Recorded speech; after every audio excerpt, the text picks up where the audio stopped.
up, guys? This is Coach Grant with First Down Training, and today we're going to talk about the truth about getting offers and getting a scholarship to play at the next level. There's a lot of BS out there. There's a lot of things that people think that matter when it comes to getting a scholarship offer. So we're going to talk about some of the things that are false and some of the things that you guys can do to get a legitimate, committable scholarship offer. And then we're going to be answering some questions that you guys left on a previous episode of this show. So I appreciate you guys tuning in. Let's get started. So guys, we're going to break down the exact process that you should be following to get a scholarship offer. I think a lot of people think that, like, social media exposure, 7-on-7, all that stuff, going to exposure camps is the most important thing. Like, guys, more often than not, that's not the case. So we're going to talk about how you guys can get like legitimate recruiting attention today and ignore all the BS that you see with like the 8th graders and the 9th graders saying that, oh, I got this offer and I got that offer. Guys, most of the time it's BS. Most of the time those are fake offers, verbal offers that you cannot actually even commit to. So we're going to talk about the right ways to do it. Now, this is going to help athletes who have varsity film, don't have varsity film, and maybe you're concerned about how to get started. They don't want to fall behind, or maybe just guys that are on the younger side of things and just want to know what's that process look like when I get to high school and want to be able to play at the next level. Because I'm assuming a lot of you watching this, probably everybody watching this, either has kids that want to play at the next level, or you specifically want to be able to play at the next level. Okay, so first things first, you need to have varsity film. So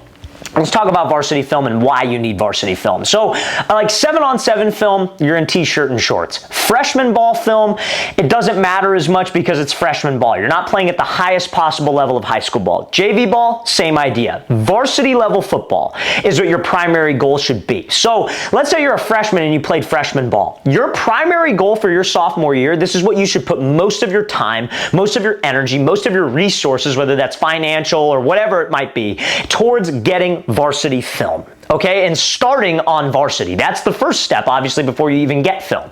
So the biggest difference between varsity ball and freshman and JV ball is going to be the size of the players, speed of the players, and the skill of the players, obviously, right? So that's what you should be focusing on this entire offseason. How can I get bigger and stronger? How can I get faster? And how can I improve my game? So instead of spending a bunch of money on, like, the NCSAs and the recruiting services and all that stuff that really can't do anything for you when you don't have varsity film, they'll say that they can, but it's BS, you guys, because at the end of the day, if let's say they put you on to a college coach, he's going to look at you and go, well, he doesn't have varsity film. I don't know if he's going to be able to play. I don't even know if he's that good, because a lot of people can look really good playing freshman ball and JV ball, but when they get to varsity ball, it's a different ball game because, like I said, everybody's bigger, everybody's faster, and everybody has better skills. So I wouldn't spend thousands of dollars on something like that. If you, let's say, have a few $1,000s to invest in your game, or your parents have that to invest in your game, I would put that towards finding a private trainer, finding a speed coach, getting a gym membership, and just working on aspects of your game that are going to get you to that varsity level. Now, if you don't have varsity film, I don't want you to panic. A lot of the stuff that we're going to talk about in this video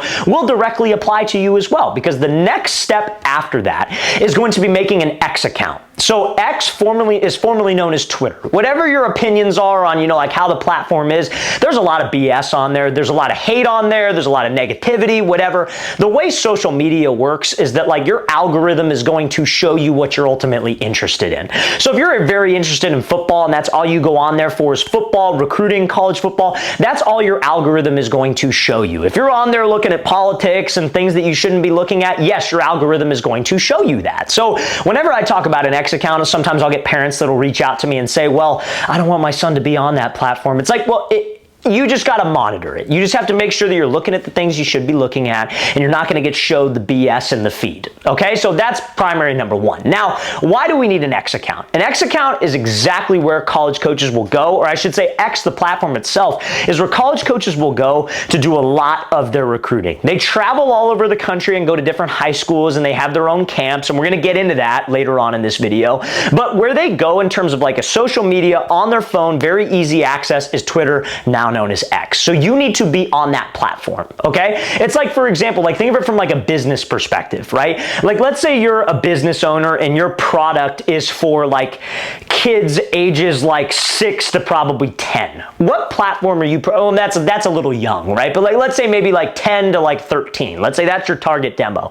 You're probably going to be posting a lot on TikTok. You're probably going to be posting a lot on YouTube because that's where younger guys go and that's what they're on. They're on their phone all the time. So you want them to be able to see your product. product. Think of it in that sense. College coaches are on X and on Twitter. That's your target audience. That's your customer, if you will. So you need to be on that platform, right? So when you have an X profile, there's a couple things that you want to have on there. So your profile picture should be a professional picture of you in some type of football environment. Your bio should be your name, your graduating class, like class of 2028, your position, the state that you're in, the high school that you attend, and maybe a marketable attribute about yourself. Because when college coaches see your profile, you want to have that information right there. Because if I'm a college coach and I'm looking for a quarterback who's class of 2028, I want to see that information right off the bat, right? So you want to have that in there. Now, the link in your bio should be your varsity highlight tape. If you don't have varsity film, we're going to talk about that in a second. It should be your varsity highlight tape. Your first pinned tweet on X should be your varsity highlights. Now,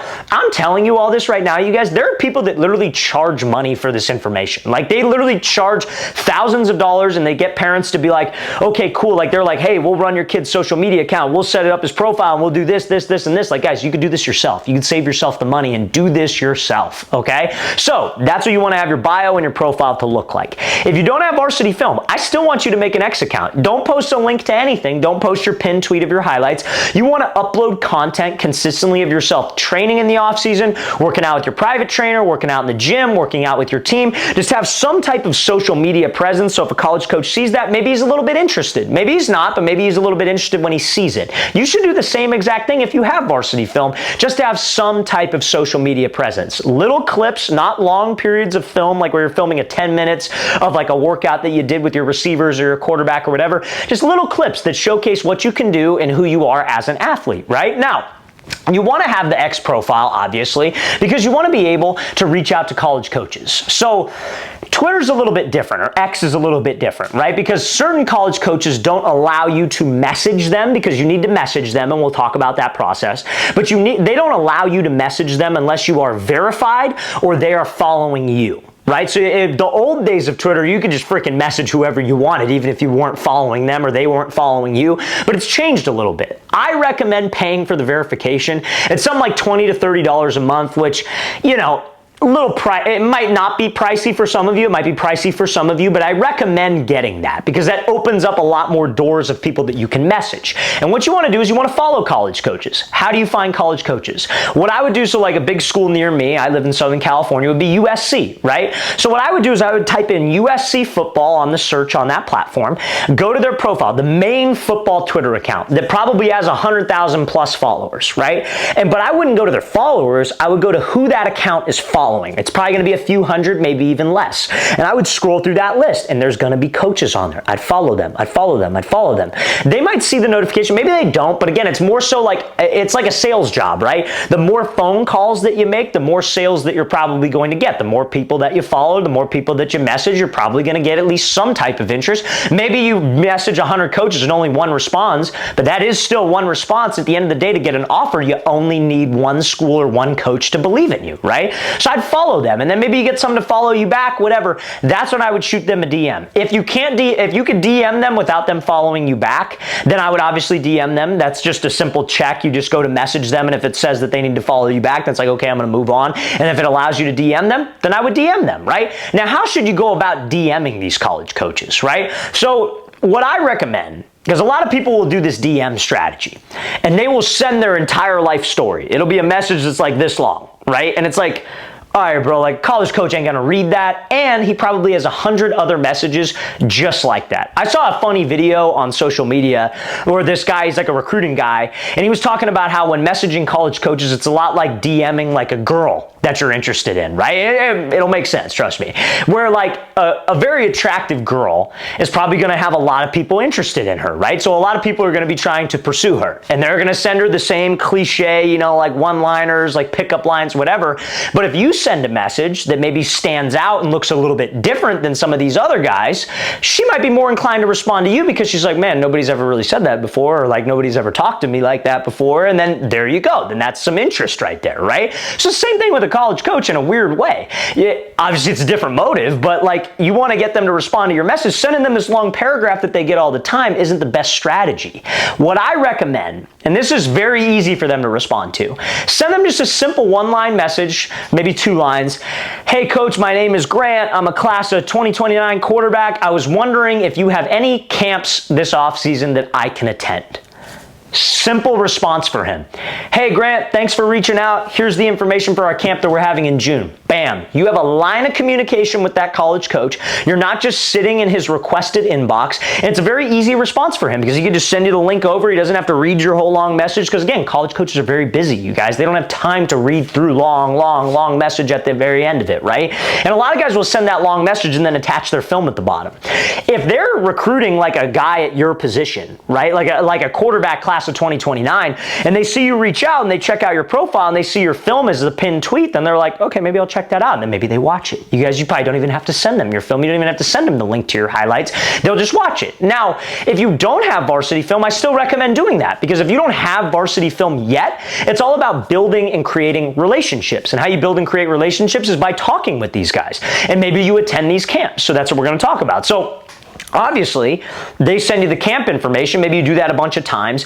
I'm not saying break the bank and travel all over the country and go to every single college camp known to man. I've known people that do that. They have a lot of money and they're able to do that. They have the luxury of being able to do that. Cool. That's great for them. But if you don't, maybe pick some local camps. How you can target these colleges that you want to go to is by making just a simple target list. So like I tell my guys all the time, get 10 schools from NAIA, D3, D2, D1 FCS, and D1. 10 schools. And then do the exact process that we mapped out. Go to their main Twitter account, follow their coaches. The coaches that you want to reach out to, not the head coach, not a coordinator, maybe a coordinator at the smaller schools, but not the big schools, like the D1s or the D1 FCS. But you want to reach out to your position coach or somebody called a recruiting coordinator. A recruiting coordinator is generally who the college sends out to a specific area to recruit athletes in that area. So let's say he's the recruiting coordinator for Illinois and you live in Illinois, that's the guy that you want to ultimately follow and message and interact with because he's the decision maker in that specific area. He's the one who scouts talent in that specific area. So that's how I go about it and send him that type of DM. Now, maybe down the line, hey coach, thanks so much. I appreciate you sending me that info. If you have varsity film, maybe in your second message, like, hey coach, really interested in your school. These are my highlights for this past year. I had XYZ yards. I had this many touchdowns. Wondering if you could check it out. Like that might be your second message down the line. Now, it might go dark after that. Maybe you guys don't necessarily talk all the time or talk every single day if he's not super interested, but that's when you could ultimately start to attend those college camps. And we'll talk about camps in a second and how to kind of navigate that whole process. Now, a very underrated element of the recruiting process, which I personally think is the most important element if you guys have this luxury, is having a great relationship with your high school head coach. Okay, so here's the thing, guys. Like, once the football season ends for college teams, there's a period, like this is generally after Christmas break when you guys go back to classes in January. There's something called the contact period, and this takes place all the way through the winter and all the way down till the spring. There might be some periods where they can't necessarily do it, but for the most part, from January all the way until like May, colleges will send coaches to different high schools to recruit athletes, and it's all based on relationships. So if you're like an 8th grade guy, and you're like, man, I'm not sure what high school to go to, something that you might want to factor in is how many guys has the high school gotten to the next level these past couple of years, right? So like, okay, this coach has sent 10 guys D1, 15 guys D2, whatever. He is going to be extremely well connected because coaching is like a fraternity. Like everybody's very like tight knit. It's a small world, right? So like a college coach is going to ask the high school coach questions that he would not ask you because you'll just lie. Is he a good teammate?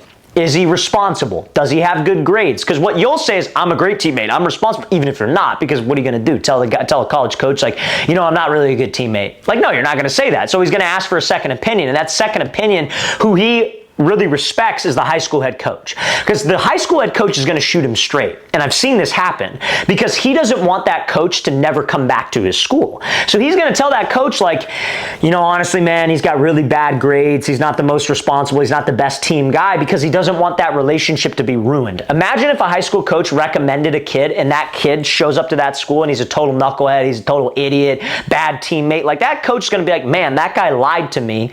I'm never going to go back to him for advice ever again. And that will hurt future players in that program, unless he has like just a freaking 5-star who's amazing, who everybody wants. You know what I mean? But that's not most of us.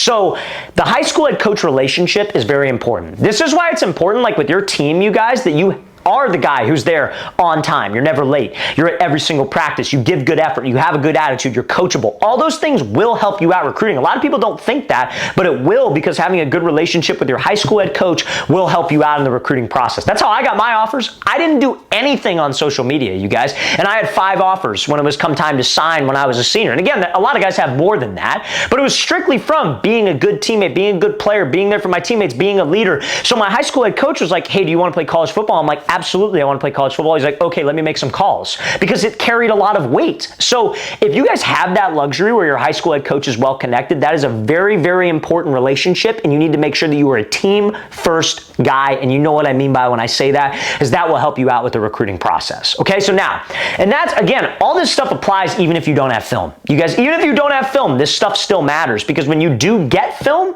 guess what? It's a much easier process, because you built the relationships with coaches, you have a good relationship with your high school head coach, you've done the work on social media, you already have a social media presence, so when you get film, it's a much, much easier process. You're not just starting from scratch. So let's talk about camps. Now, before we get into college camps, you guys, if you're a QB or wide receiver watching this, or a parent of a quarterback or receiver watching this, and you would like to train with myself and my staff of coaches this offseason, we're going to be traveling out to 15 different cities across the entire U.S. for 2-day long QB and wide receiver training camps. So guys, if you want information on that, want to know how you can sign up, go to that very first link in the description below. The 15 cities that we're coming out to are San Francisco, California, Orlando, Florida, Phoenix, Arizona, Columbia, South Carolina, Seattle, Washington, Oklahoma City, Oklahoma, Nashville, Tennessee, Milwaukee, Wisconsin, Austin, Texas, Atlanta, Georgia, Denver, Colorado. Then we'll be coming out to Columbus, Ohio, Boston, Massachusetts, Salt Lake City, Utah, and finishing it off in Los Angeles, California. So guys, want to attend,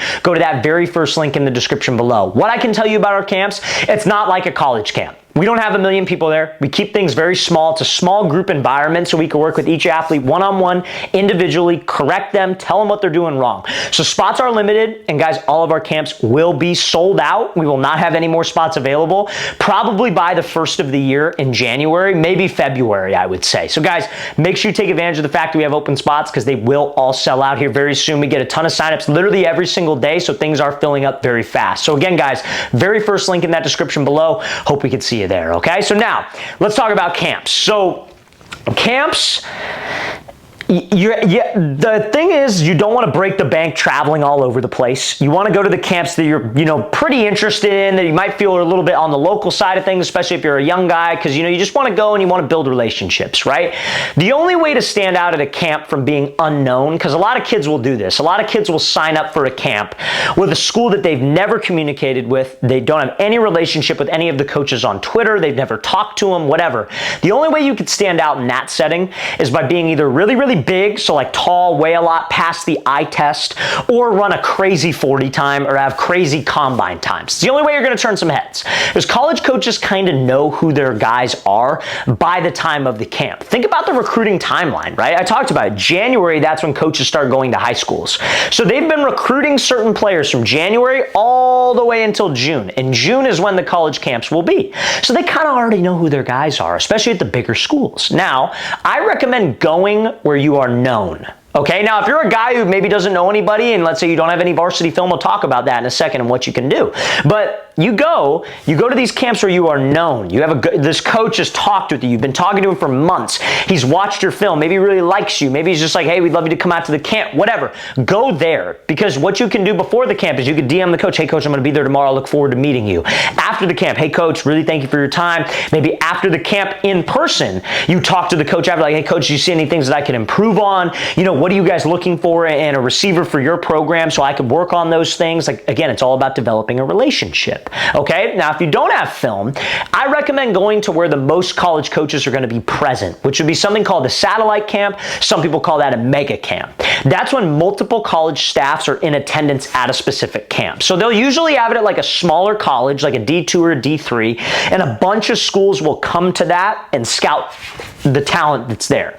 Gonna be a lot of kids, but what you can do is after the camp, start networking, start meeting coach, be like, hey coach, just wondering if I can get your Twitter, really appreciate your time. The guy who's working with your position group, you get his Twitter, you talk to him, you follow up with him after the camp, because the process goes like this. After those camps, recruiting goes dark, because colleges are getting ready for their season, and you are getting ready for your season. So after you attend those camps, what you have to do is be locked in, laser focused on getting good film the next year.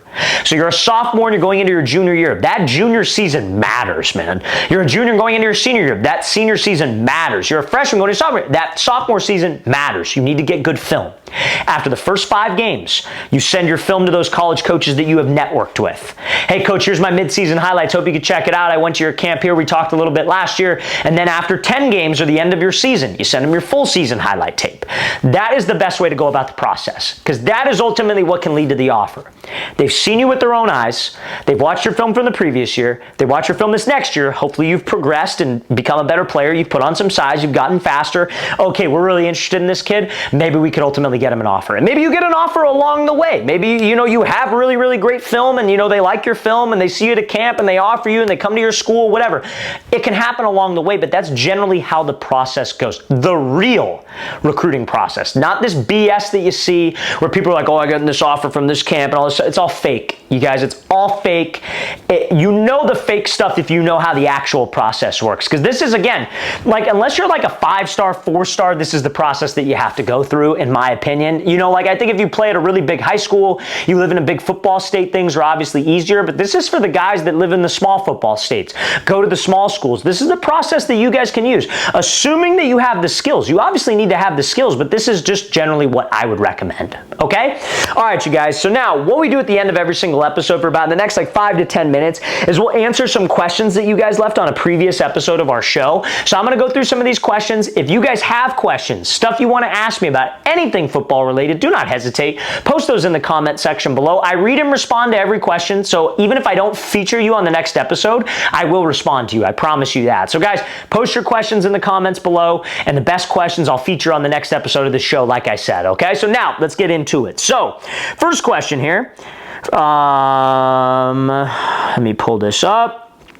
All right, from Snicklick701. Yo, coach, I need help catching the ball one-handed. I wonder if there's tips you got for me, especially those with small hands. One-handed catches should only be worked on when you really have the two-handed catch down. Obviously, like just a regular catch. You need to have good hands right off the bat. If you're going to work on one-handers, there's benefit of that because you never know in a game somebody might be grabbing your arm, PI, and you got to stick one hand out there. It's a great opportunity for a highlight. Work on your grip strength.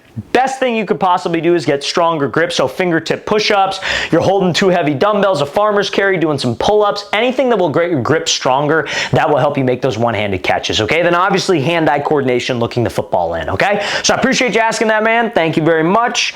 Next question here from Alabama Roll Tide Y90. What do you think about when you throw? Like your main sequence or one thing you always think about? Me personally, when I throw, what I think about is keeping my weight loaded on my back leg. So a lot of QBs have different things that they want to think about. What I recommend when you're throwing, because throwing is a very complex thing mechanically, is try not to think about a bunch of things at once. I recommend just focusing on one thing. Like let's say you have multiple problems with your throwing mechanics. You take a big stride, maybe you drop your front elbow, maybe you dip your head, whatever. You can't think about all those things at once. I would just hyper focus on one specific issue.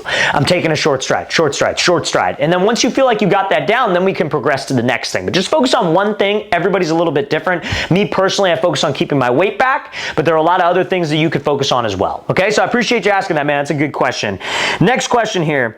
Let's go Cowboys 1. Coach, should I copy NFL workouts? I take some of the things they do, but I realize that maybe I need to change it up a little because they're already superhuman athletes and I'm not yet. But I'm also wondering if the fundamentals stay the same and I can train just like them. Yeah, so when you watch like NFL players train, they show a lot of the flashy stuff because that gets views, that gets eyeballs, and maybe that's the level that they're at with their training, but what they don't show is all of the detail work and the little things that go into the big thing, right? So those guys that are doing the fancy drills that you see on social media, and I'm not saying that those are bad to do, though. They get sometimes labeled as fancy or like unrealistic, but a lot of times they can be realistic. You just don't understand that like those guys have put thousands of reps in on the basic stuff. Football is not complex. It doesn't take a rocket scientist to understand what you need to work on. Now, are there like, certain training trainers that have good methods or newer methods? Yes, absolutely, right? But like, you gotta love the boring stuff before you get to that level. It's like, think about it like fighting, right?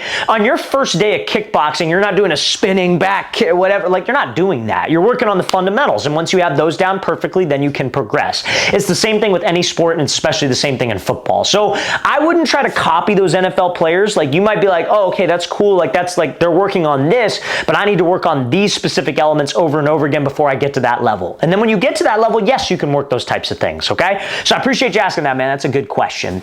All right, you guys, that does it for this episode, but I appreciate everybody tuning in. Hope this was able to help. Hope this gave you guys some value. Again, guys, if you want to come to one of our camps, go to that very first link in the description below. And if you guys have comments, questions, whatever, post in the comment section, guys. But we'll see you next time.